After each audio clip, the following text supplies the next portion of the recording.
এই মুহূর্তে কমলাপুরে আছেন সহকর্মী মাইনুল মারুফ। ঢাকা থেকে যাত্রার খবর নিয়ে যোগ দিবেন আমাদের সঙ্গে। মাইনুল, রেলওয়ে স্টেশনে যাত্রীদের চাপ কেমন দেখছেন? যাত্রীদের নিরাপত্তায় কি কি ব্যবস্থা নেওয়া হয়েছে? এছাড়া আমরা ঈদ আসলেই দেখি যে ট্রেনের শিডিউল বিপর্যয় হয়, এবার কি সেরকম কিছু ঘটেছে কিনা জানাবেন। গতকাল দুপুর পর্যন্ত তবে একটি দুর্ঘটনা ঘটেছিল বগুড়ার ওই রুটে, উত্তরবঙ্গের রুটে। সেই দুর্ঘটনার পর আজ অন্ততপক্ষে 2 থেকে 3টি ট্রেন মূলত শিডিউল বিপর্যয়ের কবলে পড়েছে।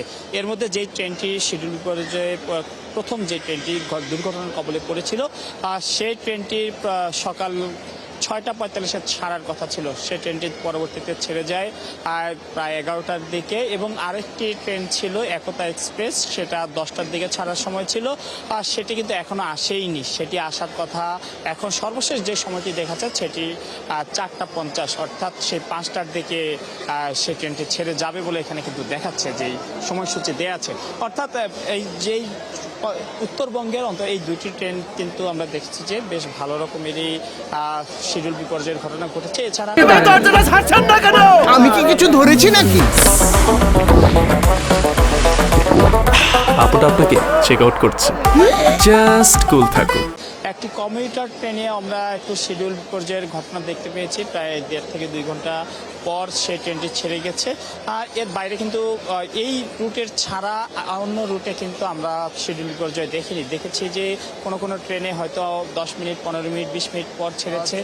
তবে যে শিডিউল বিপর্যয় বলতে আমরা যেমনটা বুঝি যে ঘন্টার পর ঘন্টা যাত্রীরা এসে অপেক্ষায় থাকেন, তেমনটা কিন্তু দেখা যায়নি। আর অন্যান্য রুটের ট্রেন চলাচল স্বাভাবিক ছিল। মন্ত্রী এসেছিলেন, তিনি কিন্তু এই যে প্ল্যাটফর্ম কিন্তু ঘুরে দেখেছেন, এবং আপনি এখন দেখতে পাচ্ছেন যে এই প্ল্যাটফর্মে কিন্তু প্রচুর যাত্রী অপেক্ষায় আছেন। তাদের ট্রেন কখন আসবে, ট্রেন এলে এই যাত্রীরা নিজ নিজ গন্তব্যের উদ্দেশ্যে রওনা হবেন।